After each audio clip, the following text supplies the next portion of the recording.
The cell was cold. It was always cold.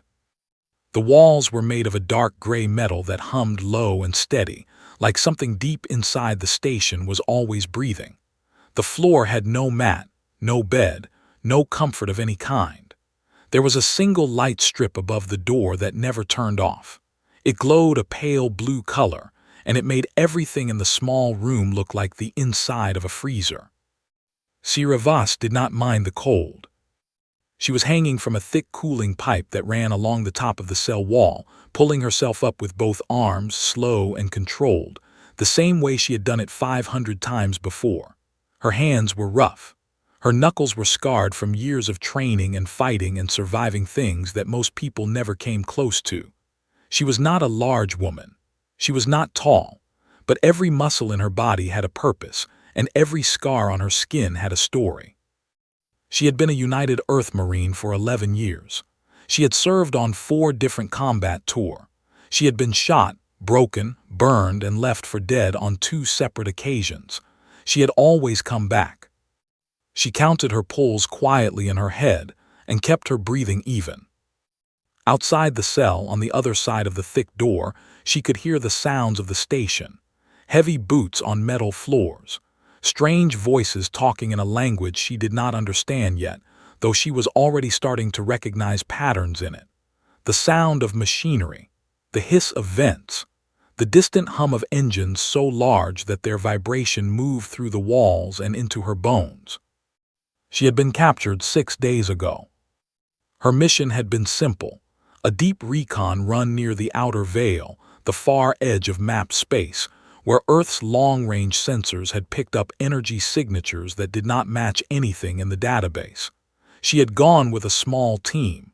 They had found the source of the signal, and then everything had gone wrong very fast. The others had not made it.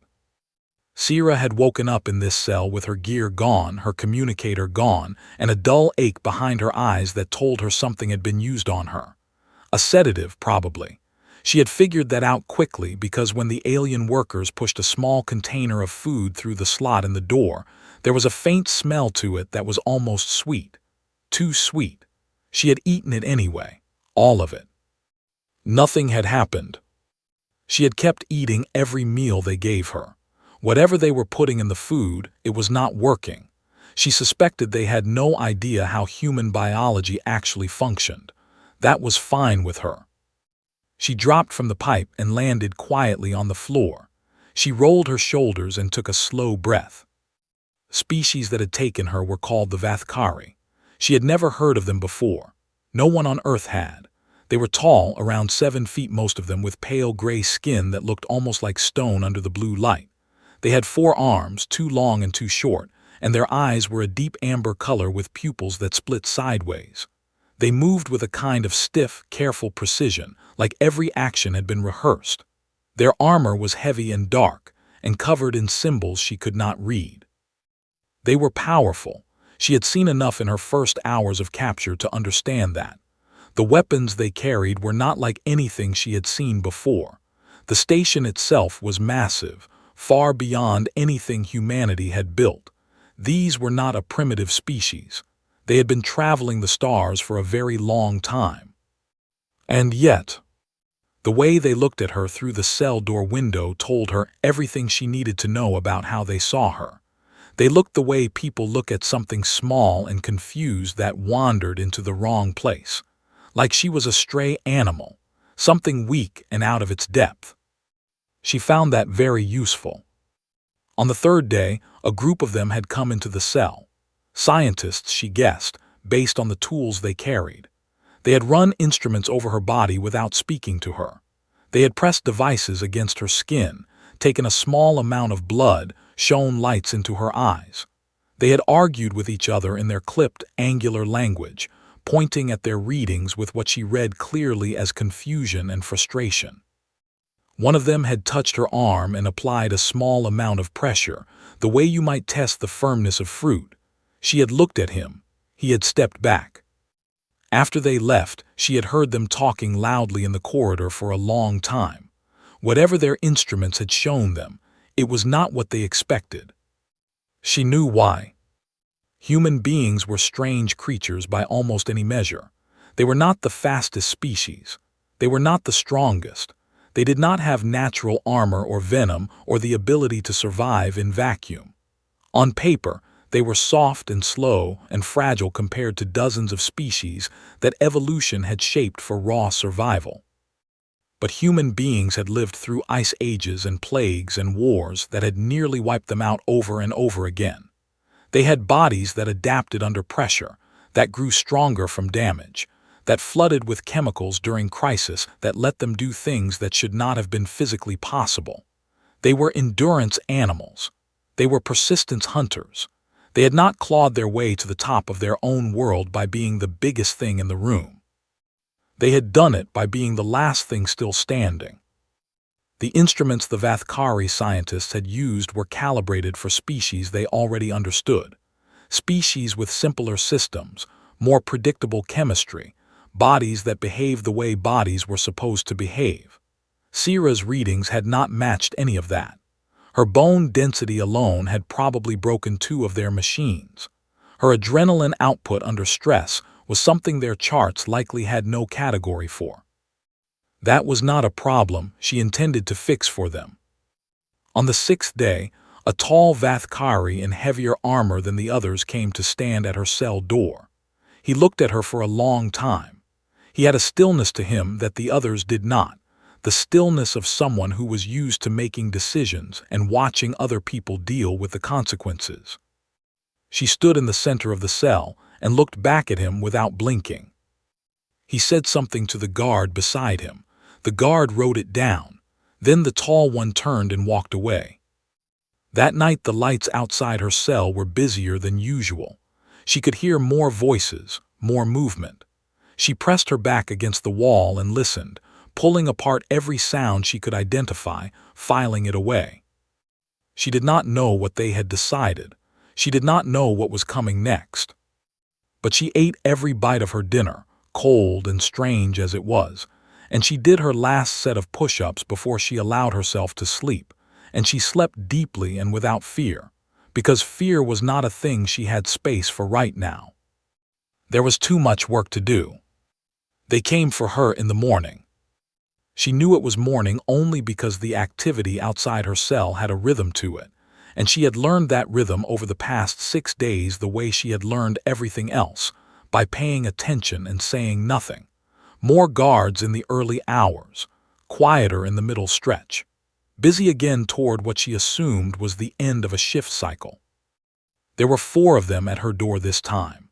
2 carried the long-handled weapon she had seen before, a kind of pulse staff that crackled faintly at the tip when the guards were nervous. The other 2 had restraint cuffs, thick loops of heavy metal connected by a short chain. They entered the cell without speaking and moved toward her with the confidence of people who had done this many times before. She put her wrists out for them. That seemed to confuse them. She could tell by the small pause, the sideways glance between the 2 with the cuffs. They had probably expected resistance. Maybe they had been briefed to expect it, given what their instruments had shown them. Instead, she stood still and made it easy, and that unsettled them more than a fight would have. The cuffs went on. They were tight and heavy, and she noted the locking mechanism on the left one without looking directly at it. They walked her out of the cell and down a long corridor. The station was even larger than she had imagined from inside her small room. The hallways were wide enough for 3 of the Vathkari to walk side by side, and the ceiling was high, built for their height and then some. The walls were that same dark metal, covered in markings and displays she could not read. The air smelled like something metallic and faintly chemical, not unpleasant, just alien. Other Vathkari moved through the halls. Most of them glanced at her as she passed. A few stopped to stare. She walked at an even pace, kept her eyes forward, and filed away every detail she could. Turns in the corridor, door types, guard positions. The way sound traveled, the location of what looked like ventilation access panels near the floor. They took her down 2 levels on a platform that dropped smoothly and silently, then through a set of doors that were thicker than any she had seen so far. The sound changed on the other side. It opened up. The echo was different, wider, deeper, the kind of echo that told her she was entering a very large space. She was right. The arena was enormous. It was circular, with walls that rose at least 40 feet on all sides. The floor was flat and covered in a pale, gritty material that was not quite sand but served the same purpose. It absorbed impact and soaked up whatever needed to be soaked up. The walls were lined with rows upon rows of seats, and those seats were full. Thousands of Vathkari, packed into tiered sections that rose toward the high curved ceiling. The noise was a wall of sound, layered and strange, clicks and low tones mixed with sharper calls that rose and fell like waves. Sierra stood at the edge of the entrance tunnel and looked at all of it without expression. A guard gave her a shove from behind, not hard, just directing. She walked out onto the floor. The reaction from the crowd was immediate. The noise shifted, became something lighter, almost amused. She could feel it even without understanding the words. They were laughing, not all of them, but enough. She was small by their standards. She was unarmed.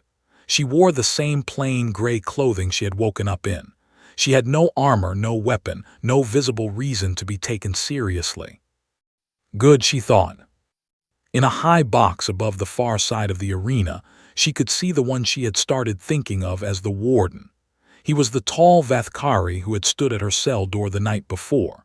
He was seated now, surrounded by others who had the same heavy, decorated look of authority. He was watching her with that same flat stillness. She looked at him for a moment, then looked away. A deep sound rolled through the arena, a horn or something like one, and the crowd noise dropped.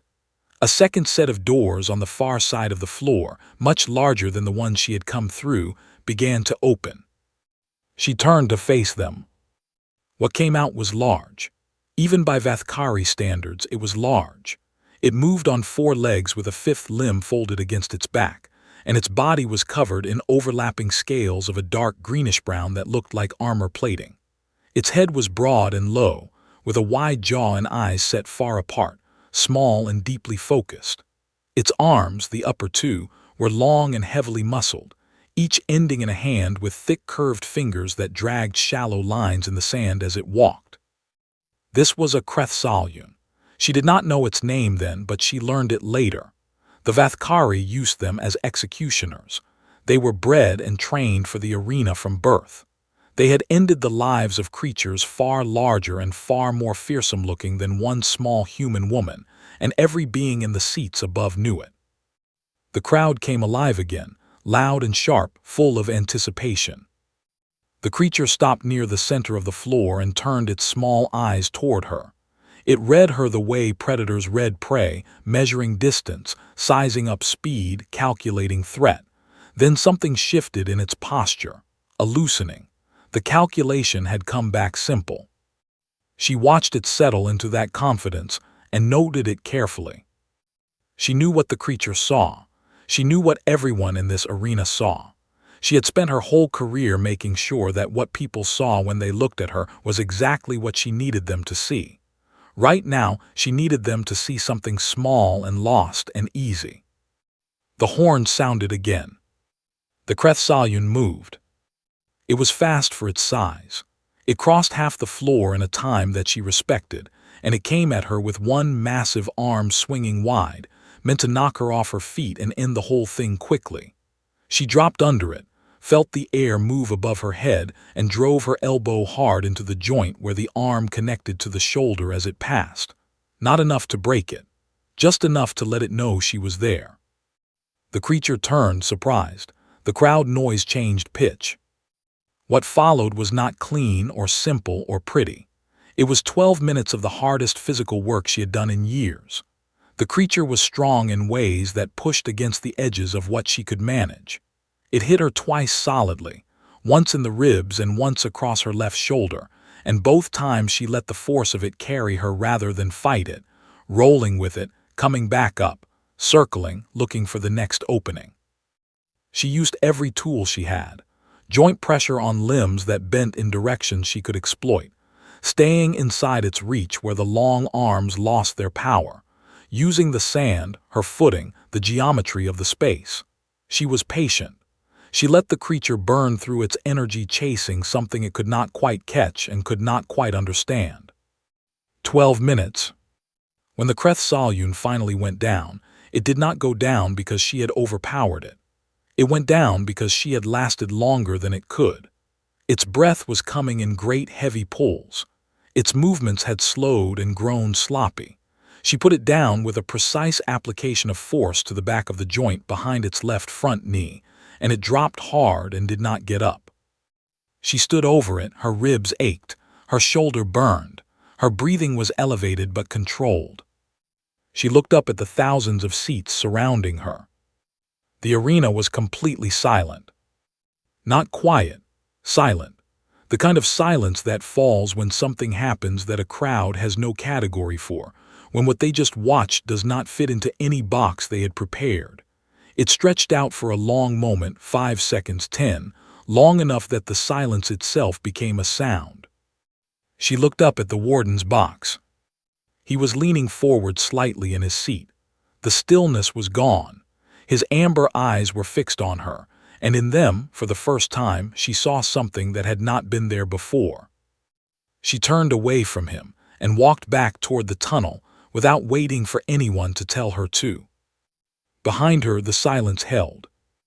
The week after the fight was different. Not in any way that was obvious at first. The cell was still cold. The light strip still glowed pale blue.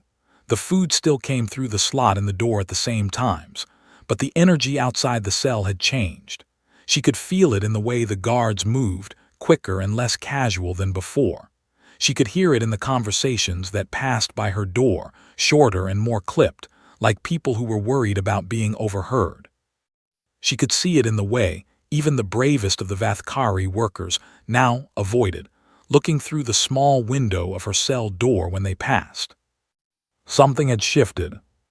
She kept her routine, pull-ups in the morning, push-ups in the evening, slow walks across the width of her cell to keep her legs from stiffening. She ate everything they gave her. She slept when she needed to. She stayed sharp. On the 4th day after the fight, 2 scientists came back. They were different ones this time, younger she guessed, and they stood outside the cell door rather than coming inside. They ran their instruments through the small window opening and spoke to each other in low voices. One of them kept looking at her hands. She held them up and turned them slowly, like she was showing them something interesting. They left quickly. On the 7th day, the guards came again. There were 6 of them this time. 6, for one unarmed human woman in a cold cell. She counted them without changing her expression and let them put the cuffs on and walked with them the same way she had walked before, steady and quiet and paying attention to everything. The route was the same, down the long corridor, 2 levels down on the platform, through the thick doors. But when she came out into the arena this time, the sound hit her like a wall. The seats were full again, but there were more of them now. Additional sections had been opened along the upper level that had been empty before. Every place was taken. The noise was different too, louder but also tighter, wound up, like a crowd that had been talking about this moment for days and was finally here for it. Word had spread. She stood at the edge of the tunnel entrance and looked out across the floor. The sand was fresh, raked clean. The walls were the same. The high box where the warden sat was full of more decorated figures than before, other high-ranking Vathkari who had come to see this for themselves. She looked at the floor and noted something new. There were markings on the sand, a wide circle drawn in a dark color near the center of the space. She had not seen that before. It told her this match had a different format. Something was going to happen at that circle. She walked out. The crowd noise did not shift into laughter this time. It stayed at that high, wound-up level, full of something she could only describe as nervous energy. They had seen what she did to the Kreth Salyun. They did not think she was a stray animal anymore. But they also did not know what to do with her yet, and that uncertainty was loud in its own way. The far doors did not open. Instead, a single figure walked out from a side entrance she had not noticed before. He was Vathkari, but different from the guards and workers and scientists.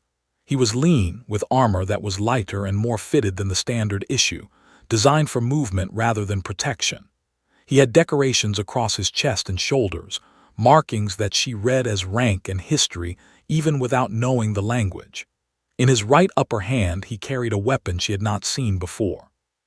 It was coiled like a whip, but the material was not leather or cord. It was a deep metallic color that shifted slightly as he moved, and at the tip there was a faint glow, a pale blue-white that pulsed slowly. She could feel something coming off it even at this distance, not heat exactly, more like pressure, a low, steady push against the air between them. She kept her face neutral and studied the weapon carefully. The figure walked to the center of the circle and stopped. He raised the weapon above his head with one arm, and the crowd responded with a sound that was clearly recognition and praise. This was someone they knew, someone they respected. He turned in a slow circle, acknowledging the sections of the crowd, and then he turned to face her. A Vathkari voice came from somewhere above, loud and carrying, announcing something she could not understand. But she did not need to understand the words. The crowd's response told her the shape of it. This was an introduction. This man was a champion, and the weapon he was holding was the point. She had seen enough. She walked to her side of the marked circle and stopped at its edge. She shook out her hands slowly, rolled her neck, and settled her weight low and even across both feet. Old habits, things her body knew before her mind finished the thought. The champion performed a ritual with the weapon, spinning it once in a long arc so that the coiled length of it spread out and then snapped back. When it moved, it left a faint trail of light in the air. The crowd sound rose. Then he charged the weapon. She watched him do it. Both long arms gripped the handle. His posture changed, back straight, feet set. She could see the energy building in the coil, the pale glow at the tip intensifying to something almost white, bright enough to cast short shadows on the sand. The pressure she had felt from across the floor grew stronger, pushing against her like a wind that wasn't there. The arena held its breath. She lowered her center of gravity by half a step and brought her right hand up slowly, palm forward, fingers loose. He fired. The blast came off the weapon as a tight coiled arc of energy, the whole length of the whip releasing at once in a concentrated forward pulse. It moved fast, not as fast as light but fast enough that any ordinary reaction time would have been too slow. It tore through the air and left a line of scorched brightness behind it, and it hit the space where she was standing with enough force to crack stone. She was not standing flat anymore. She had read the buildup in his posture, in the weapon, in the quality of the light and the push of the pressure field. In the last fraction of a second, she had shifted her weight, dropped her shoulder, and brought her right hand across in a tight, controlled arc, catching the outer tail of the coiled blast where its energy was densest, wrapping her fingers around it the way you wrap your hand around something spinning, and let the momentum carry rather than fight it. The force hit her palm like something enormous and angry. She redirected it down. The blast drove into the arena floor at an angle. The sand exploded outward from the impact point. The stone beneath cracked in a wide, jagged line. The shockwave rolled out in all directions, and she felt it move through her legs and up into her chest. Her right hand was on fire.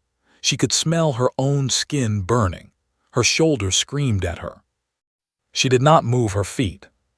She stood in the settling dust with her arms still extended, her palms still forward, and she looked at the champion across the circle. He had stumbled backward from the recoil of his own weapon's redirection. He was staring at her with his amber eyes wide and his weapon hanging loose at his side. She lowered her arm slowly. The arena was silent. The same silence as before, but deeper now. Bigger. It was not the silence of a crowd that had run out of things to say. It was the silence of thousands of beings who had just watched something their minds could not immediately file away. They had seen that weapon used before. They knew what it did. They had watched it be fired directly at this small, soft, unarmored creature from a world no one had heard of, and they had seen her catch it with her hand and push it into the ground. The silence stretched. She looked up at the warden's box. He was standing now. She had not expected that. He was standing and he was very still and his eyes were on her, and the expression on his face was not confusion anymore. It was not amusement. It was not the look of someone watching a stray animal. It was something she recognized even across a distance, even on a face that was not human. It was the beginning of fear. She looked away from him first, which she did on purpose, because she wanted him to understand that looking away from him was a choice she was making freely. She turned and walked back toward the tunnel. Behind her, the silence of the arena held for a long time. It held long enough that people in the seats would remember it later, long enough that when they told others about what they had seen, they would always mention the silence first, before they mentioned anything else. Because the silence was the part that had frightened them most. The footage was everywhere by the next morning. She did not know this at first. She had no access to the station's communication networks, no screen in her cell, no way of knowing what was happening beyond her four walls. But she could feel it. The station had a pulse to it, a rhythm made of footsteps and voices and the low hum of machines, and that pulse was running faster than it ever had before. Something had broken loose out there and it was spreading. The guards outside her door changed every 2 hours instead of 4. There were always 2 of them now, never 1. They did not look through the window anymore, not even quickly, not even by accident. She noted all of it and kept her routine. On the second day after the arena, the food stopped coming. Not for long. About 6 hours passed with nothing through the slot, and then a different kind of meal arrived, better quality, more of it, served in a container that was clearly not standard issue. Someone had made a decision about how she was being treated, and it had gone upward. She ate it all and said nothing. On the third day, the warden came. He did not come with scientists or guards. He came alone, which told her more than anything else had. He stood at the cell door for a moment before the lock disengaged, and when he stepped inside he brought a small device with him, flat and rectangular, that he set on the floor between them and activated with a tap. A faint blue light rose from it, and then a voice came out, synthetic and slightly flat, speaking in her language. It was a translator, a rough one. She could tell immediately from the way it flattened certain words and paused in the wrong places, but it was functional. He said through the device that his name was Overseer Rakov. She said her name was Siravas. He looked at her for a long moment after that. Then he asked her what she was. She told him she was human. She told him humans came from a single planet, third from their star, in a system far from Vathkari space. She told him they had been reaching into space for only a short time by galactic standards, that they were young in the way civilizations were young, still learning, still building. He listened to all of this, and then asked how many of her kind existed. She told him, 8 billion roughly, all on one world. The silence that followed that number was a different kind of silence than the arena had produced. It was quieter and more personal and in some ways more interesting. She watched his face and saw the math happening behind his eyes. 8 billion, all of them potentially like her. The thought was doing something to him, and he was trying not to let it show, and he was not entirely succeeding. He left shortly after without asking anything else. She sat with that for a while after he was gone. She had told him the truth because the truth was more useful to her than a lie. A lie would have been easy to check and would have cost her credibility. The truth, in this case, was already frightening enough on its own. She did not need to exaggerate anything. She just needed to let the numbers sit with him. 8 billion humans. Let him think about that. 2 days later, a different visitor came. He arrived at her cell during the quietest part of the night cycle, when the corridor outside was nearly empty. He was a Vathkari, but not one she had seen before. He was smaller than most, which still made him over 6 feet, and he wore plain work clothing rather than armor or a scientist's kit. His eyes had a careful quality, the look of someone who was used to watching a room while pretending not to. He came alone, and he came without the translator device, which told her he had prepared for this. He spoke to her in her own language. It was not perfect. The accent was heavy, and some of the words were put together in ways that needed a moment to parse, but it was real and it was clear and it was enough. He had learned it from recordings, he told her. He had been studying human communications for several years. He had been waiting for a moment like this one. His name was Yikath. He was a record keeper in the arena facility, a low-rank job that nobody important paid attention to, which was exactly why he had taken it. For years he had been collecting documentation. Files, images, records of prisoners who had come through the facility, records of what had been done to them, records of how the Dominion treated the species it conquered and absorbed and used. He had built an archive that told a story the High Council did not want told. He needed a way to tell it. He looked at her steadily when he said this, and she looked back at him the same way, and neither of them spoke for a moment. Then she asked him what he wanted from her. He told her plainly. The footage of her in the arena had spread across every communication channel the station had access to. It had jumped from there to outside networks, moving faster than the Dominion's content control teams could manage. People were watching it, not just Vathkari, other species. Conquered peoples who had been told for generations that the Dominion was unstoppable, that resistance was impossible, that nothing could stand against Vathkari power. They were watching a small human woman catch a gravity lash with her bare hand and push it into the ground. He said the word she had become on those networks was not a name, it was a symbol. She was quiet for a moment after he said that. Then she asked him a question. She asked how many prisoners were currently being held in this facility. He told her. It was not a small number. It covered multiple species, beings taken from worlds the Dominion had rolled over in its expansion, kept here for use in the arena or for labor or for study. Some had been here for years. She was quiet again, but it was a different kind of quiet this time. He could see something moving behind her eyes, a calculation running, pieces being put together. She asked about the armory. Yikath blinked. He had come here expecting to propose a deal. An escape route for her, his archive sent out through her, both of them gone before the Dominion could close the channels. A clean trade, a way out. He had not expected her to ask about the armory. He told her he could find out. He asked her why. She looked at him for a long moment, and then she said something that he would remember for the rest of his life. In the plain, flat way, she said most things, like it was obvious, like anyone would have arrived at the same place. She said she was not going to leave without the others. He stared at her. She asked him again about the armory, and this time she also asked about guard rotation schedules, facility maps, the docking level, and what kind of ships were currently berthed at the station. Yikath had come to this cell with a plan. It had been a careful, measured, realistic plan built over years of patient observation.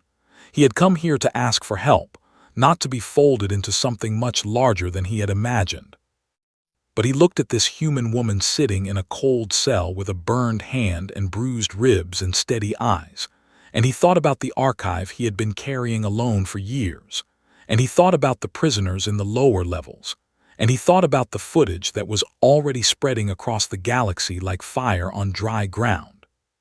He told her he would find out about the armory. She nodded once like that settled it. He left the cell feeling like he had arrived to offer someone a raft and somehow agreed to help build a ship instead. He was not entirely sure when that had happened. He was not entirely sure it mattered. Back in the cell, Sierra stretched her burned hand open and closed, testing the tightness of the healing skin. It hurt. That was fine. She had work to do. It began quietly, the way the most important things always do. Yikath came back 3 more times over the next 4 days. Each visit was short and careful. He brought her what she had asked for, piece by piece, in his memory because writing it down was too dangerous. Guard rotation schedules, a rough layout of the facility's lower 3 levels, the location of the armory relative to the main detention block, the number of ships currently docked and which berths they were in. He delivered each piece like someone passing a fragile thing across a narrow bridge, quickly and without dropping it. She listened to all of it once and did not ask him to repeat any of it. He had started to understand that about her. She did not need things repeated. On the 5th day, she told him the plan.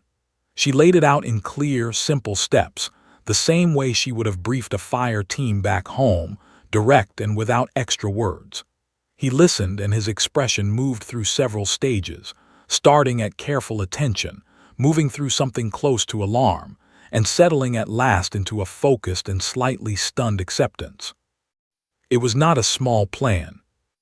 It required him to access 3 separate restricted systems using credentials he had been quietly collecting for 2 years and had never intended to use all at once. It required precise timing.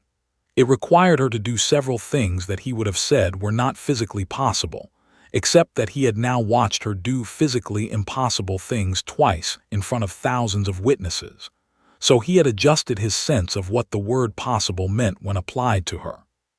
She told him the most important part last.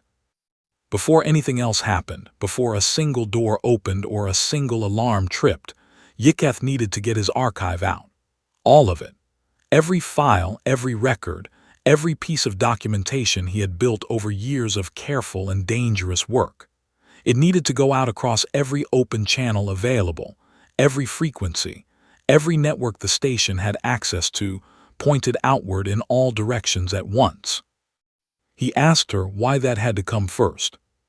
She told him that everything else they were about to do would make noise, loud noise, the kind of noise the Dominion would want to explain away or bury or simply deny. If the archive went out first before the noise started, it would already be out there, already spreading, already in the hands of people and species and organizations that the Dominion could not reach in time. The noise would become evidence. The escape would become a story. And the story, she told him, was the part that would last. He was quiet for a moment after that. Then he said he understood. She told him to be ready at the 3rd hour of the night cycle, 2 days from then. He nodded and left. She spent the next 2 days the same way she had spent every other day, pull-ups, push-ups, eating everything they gave her, sleeping deeply. Her burned hand had healed faster than it had any right to, the skin still tight and shiny at the palm but fully functional. Her ribs had settled. She felt good. She felt ready. On the night, Yikath did his part first.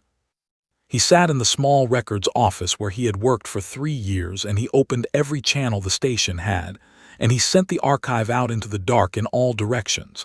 A long and detailed and carefully organized account of everything the Vathkari Dominion had done in the name of expansion and order and progress. Names, dates, species, numbers. He attached the arena footage to the top of it because he understood now, as she had understood before him, that people needed to see something they could believe before they would believe everything else. It took 4 minutes to send. Then he walked to the detention block and did the second thing she had asked him to do. The power to the cell locks on the lower 3 levels dropped for exactly 40 seconds. That was all the time the override gave him before the backup systems caught it. 40 seconds. It was enough. Sierra was through her door in 3 seconds. She had been standing at it waiting, her weight already forward, her hands already knowing what to do with the guard on the other side before the guard had finished processing the fact that the door had opened. She moved down the corridor fast and quiet, and with a clarity of purpose that left no room for hesitation. She hit the armory first. It was where Yikath had told her it would be. The door was already unlocked as part of the same power drop. She took what was useful and what she could carry and what she understood well enough to use without shooting herself, and she moved on. The lower detention levels were chaos in the best possible way. 40 seconds of open doors had been enough for beings who had been waiting for any chance at all. They poured out into the corridors, dozens of them, from a dozen different species, some of them weak from long confinement, some of them in better shape than expected, all of them understanding immediately and without needing to be told that this was the moment and it would not come again. Sierra moved through them like a current. She did not speak most of their languages. She did not need to. Direction was universal.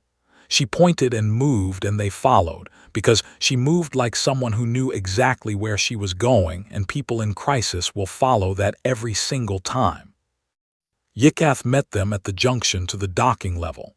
He had a look on his face that was somewhere between terrified and more alive than he had ever been. He led them the rest of the way because he knew the exact route, and she needed him for that part. The docking level erupted. There was no clean word for what happened there.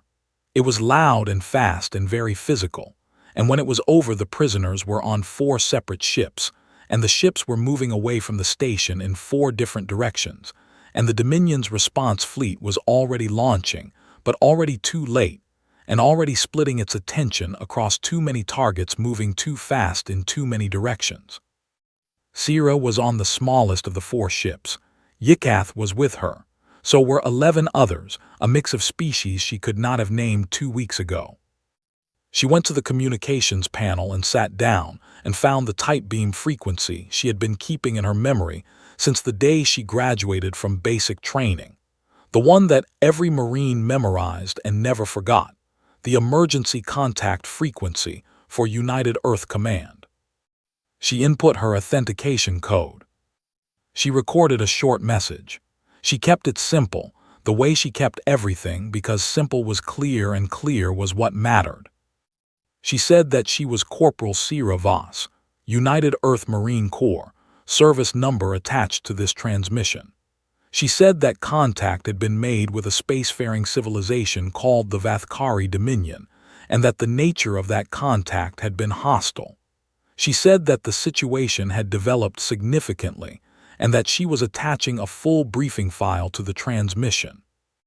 She said that Earth was no longer unknown to the wider galaxy, and that the wider galaxy was very large and very complicated and had been waiting for something to change. Then she said one last thing. She said, "Come prepared, but come talking first." She sent it. Then she sat back in the chair and looked out through the forward screen at the stars. There were so many of them. There had always been so many of them, but she had never looked at them from this side before, from out here in the deep, with the full weight of what they contained pressing in from all directions. She was not afraid of it. Yikath appeared at the entrance to the communications room. He stood there for a moment, watching her look at the stars, and then he asked her what happened now. She told him now they waited to see who came. He asked if she thought it would work. The archive, the footage, the transmission, all of it. She thought about it honestly, because she respected him enough to think rather than just reassure. Then she said she thought the Dominion had made a mistake that powerful things often made. It had looked at something small and unfamiliar, and decided the size was all the information it needed. It had not asked what the small thing was made of. It had not asked what the small thing had survived before it arrived here. It had not asked how many more of the small thing existed or what they were capable of when someone gave them a reason. She said powerful things tended to regret that kind of mistake. Yikath was quiet for a moment, then he said he believed her. 3 weeks later, at a neutral station at the edge of contested space, a meeting was called. It was attended by representatives of 6 different species, 3 of them former subjects of the Dominion who had seen the archive and recognized their own histories in it. It was attended by 2 Vathkari who had broken with the High Council, Yikath among them. It was attended by a single United Earth vessel, newly arrived, moving carefully and respectfully through space it had never entered before. And it was attended by Sierra Voss, who sat at the head of the table in plain clothing with no rank on display, and her scarred hand resting flat on the surface in front of her. Across the table, the Dominion envoy sat rigid in his seat. He had seen the footage. Everyone had seen the footage by now. His eyes kept moving to her right hand, the one that had done the thing that no one could stop talking about, and every time they moved there he pulled them back, because he did not want her to see him looking. She had already seen him looking. She let the room settle into stillness. She looked at the envoy and she waited, and the waiting itself was a message, clear and simple, and delivered without a single word. When he finally spoke, he chose his first words very, very carefully. She listened. Outside the station's wide windows, the stars were the same as they had always been. Countless and cold and full of things humanity was only beginning to understand. But the door was open now, and Sira Voss had kicked it open with her bare hands.